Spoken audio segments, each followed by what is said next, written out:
Hello and welcome to the Fedora Files. I am Gregory Fedora and we have a great show today. I got my good friend Demilus here. Thank you for being here, Demilus.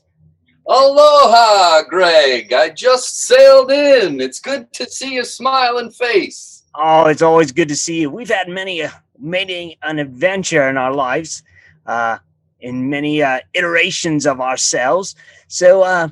But one thing about you, you're like a cornucopia of all kinds of knowledge and passions.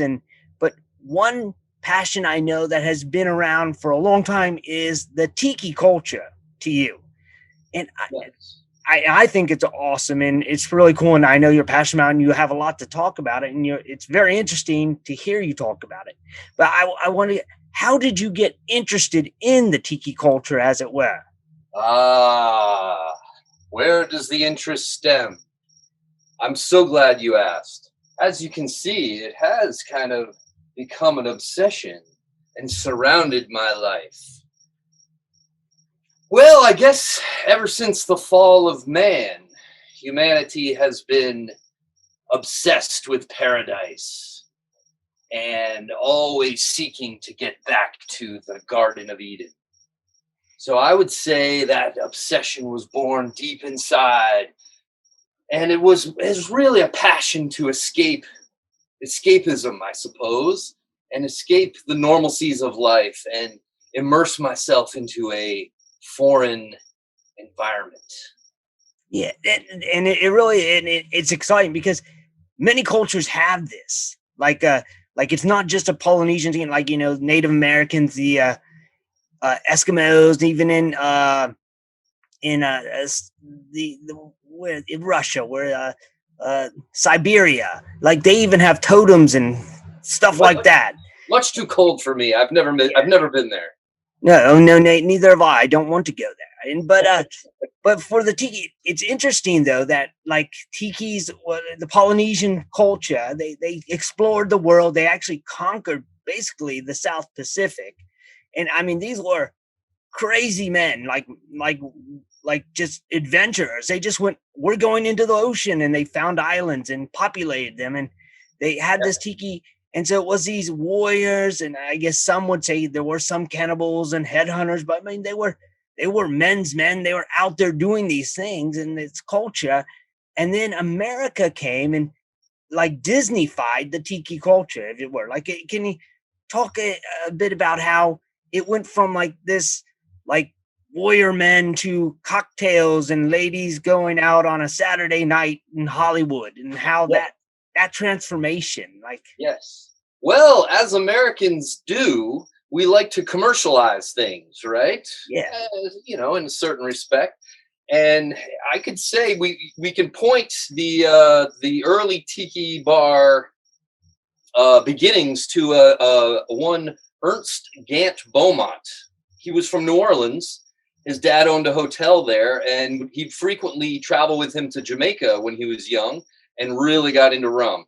So he moved to Hollywood, California, and opened the first known tiki bar, where from his travels he would gather just little pieces of fun that he would get along the way, and he put it all into this bar, and he created this environment where people could come in off the streets, away from their day-to-day drudging life, and be transformed into this paradise where he would take these rums and mix up these amazing concoctions. So after a few of those, your head starts dancing and you become part of the paradise. yeah. It's like a vacation right there on the sidewalk. You're walking down, you take a left, and now suddenly you're in the South Pacific. And it's like, That's right. That's I mean, right. it's I've been to your tiki lounge there at your homestead, and it's like a whole different world when you walk in there. You can't hold on to the baggage that you have. I think that's part of why people love it. It's like being on vacation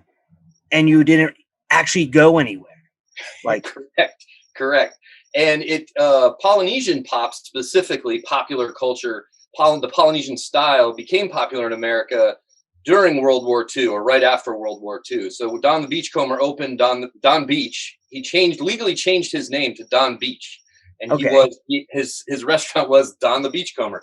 So anyway, that was in the 30s. But during World War II, of course, all these GIs were over in the South Pacific, and enjoying these this amazing paradise, even though, of course, they were at war. And when they came back, they brought a lot of that passion with them. So, of course, America took that by storm, and themed restaurants started opening across the country. People became obsessed with creating their own tiki bars in their homes, in their basements. They call them rumpus rooms, transitioned from Prohibition times. And then, of course, through the 50s, they became tiki bars. That's fascinating. Like, so was there a decline in the tiki? Like, obviously it boomed right after World War II and it was going up. And then was there a decline in it? And that, and is it coming back? Ah, yes. Like all things that go up must come down. And yes, it hit its height in the early 60s, I would say.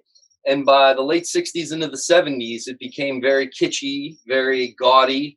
The kids of those people that had come back from war, those children were now hippies protesting war and had no interest in fun things that their parents were into. So yes, they were into other fun things, That's right. They had their own. They had different fun things. Like mom and dad, they wanted paradise. I suck on something that looks like a sugar cube and find a paradise. Ah, yes. That's true. They were able to find paradise in other ways. Yes. So then the tiki bar pretty much became extinct. There were a few that survived in America, and those are treasured places now. They're historic. What's that? They're historic, really. Like they are. Yes, yeah. These are buildings that were built in the 50s. A very iconic style. They, of course, borrowed from the Polynesians, was those big A-frame architecture, thatched roofs, of course, a lot of bamboo and floats. And so a lot of that stuff, a few have been preserved in the country, and it's fun to visit those places. Yeah, there was one you and I went to down in Florida, in Fort Lauderdale. Yes, correct? yes. Fort Lauderdale. What? And tragically, that one had an accident. Correct? You're right. That place is called the Maikai, and it is considered one of the largest preserved tiki temples still around. Started by two brothers from Chicago who had stolen a bartender from Don the Beachcombers. Of course, Don the Beachcomber, when he came up with his recipes for his drinks, he was very secretive about it. And he had these books all in code. It was all written in code. So the bartenders would be trained, of course, and over years they would get to know these recipes, and they were hot commodities. So anyway, these two brothers stole one of them, brought them down to Fort Lauderdale, and they started the Maikai, and it's an amazing place. And but yes, since recently they had some issues with the roof. Obviously, it is an old building. It's a historic building. So I think they said that there were some leaks coming through into the old portholes. Maybe the kitchen's a little wet there. So they're hopefully gonna fix that up and get her back on track. We will have to go visit it when they have their grand reopening. Yes, definitely. This is kind of making me thirsty. Excuse me for a second. All right. Well, please, I'm assuming you're going to make one of your own wondrous drinks. Yes, and the beauty of the tiki bar is there really aren't any rules. Yes, you can go and you can research the amazing historical recipes and try to match them, and I think that's a fun thing to do and very important that those are preserved. But it is kind of fun just to kind of try to make up your own concoctions, and I feel like when I have somebody over, we kind of have fun with it, and if it is a new drink, then we get to name it. So tonight, I think this is something I've never done before. So I think we should probably come up with a name for it. Do you have any ideas there, old Gregory? I have no idea. What's in it? See, rum. I've got a net. Well, rum, of course. Now what's interesting, before we get to naming it, rum is more of a Caribbean drink, and yet it became synonymous with tiki bars, and it's two different cultures. Like both are paradise in nature, but it's interesting that rum usually you think of, especially now because of Disney, Jack Sparrow, because he's always talking about rum, so you think of pirates.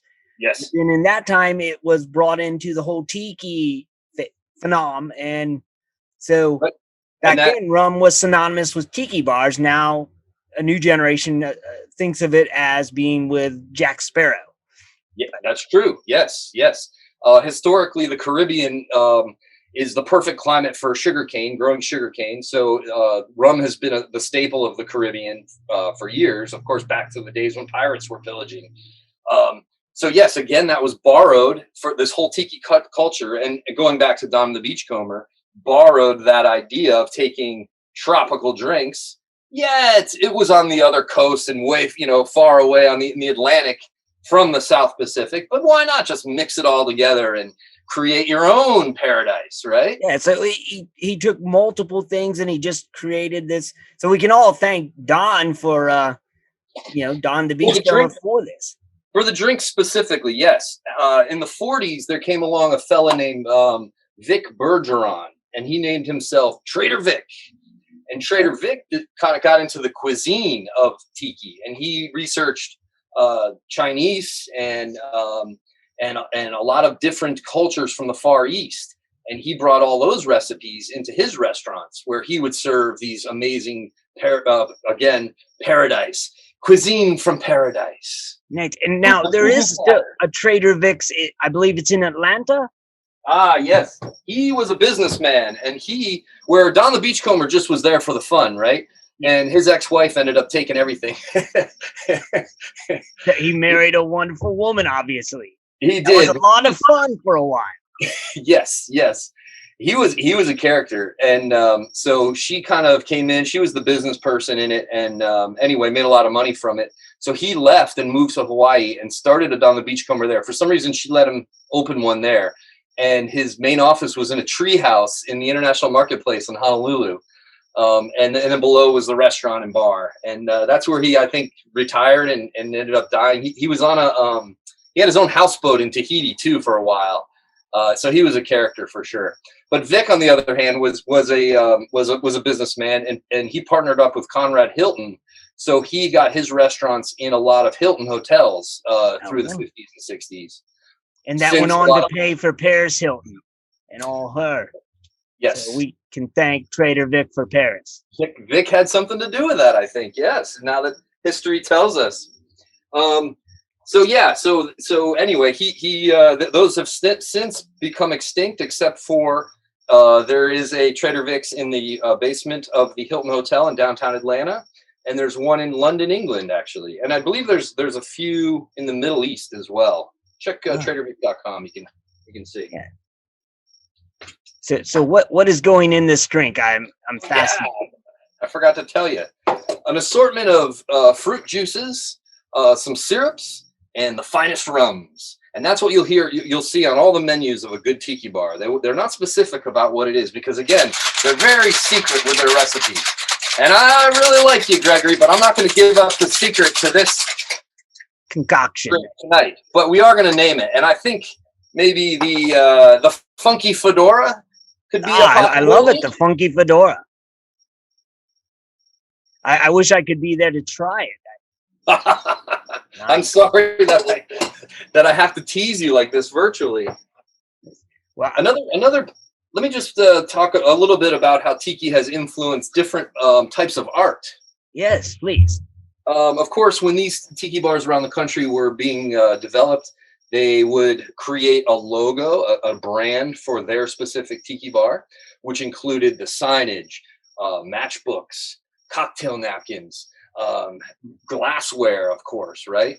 This is by a newer artist, and we'll talk about the resurgence of tiki, but there's a newer artist who has kind of done this series of Gilligan's Island, of course, was a television show in the 60s, very influenced by tiki. Yes. The whole theme was that tiki theme, right? I mean, they were stuck on an island, but they loved it. That's right. That's right. I mean, as miserable as they tried to say they were, they loved it. Yeah, I mean, they were having coconut cream pie all the time. Oh, man. Mr. Howell, lower. Oh, that's good. I'm sorry that you can't share it with me. Next time I'm in your neck of the world, I'm coming over and you're going to make that. Funky fedoras, man. I want that. So you're saying there is a reemergence of the art and the artistry. Is what There is, yes. Music was a big part of it as well. Back then, there were only a few artists. Martin Denny is kind of credited as being one of the originals. Les Baxter was working in Hollywood, doing a lot of film scores, and he created this this escapism, so that from the audio, you'd come into these bars and you'd feel like you were on an adventure. And he recorded many tiki themed albums.